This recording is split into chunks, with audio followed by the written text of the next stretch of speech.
Our vision as a company is to really help modernize that system of agreement for all our customers. And that relates to Jeff and I because we're in our enablement role. As we continue to evolve as a company, it's our job to make sure, as all of you are aware in your roles, to make sure that our sellers are ready to have great conversations, engage in great discussions with their buyers around this specific topic as we extend beyond just e-signature into all these areas. Right? And so one of the things that is really helping to drive that particular piece are these three numbers: 55, 25, 20.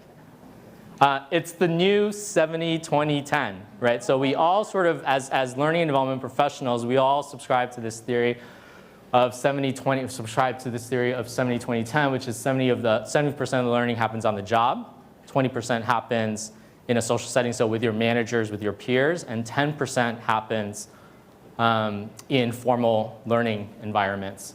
And so there was a study that was just done in June of this year by the training industry that revisited these numbers, and it came back as 55, 25, and 20. So sort of the first observation that I made when I saw these numbers were, if enablement is really responsible for creating the social and formal environment for learning and responsible essentially for 45% of that productivity, we should get paid 45 cents out of every dollar of bookings, right? So that's, so as I'm going through this, think about how you'll take this back to your CFOs, for managers, for your raises.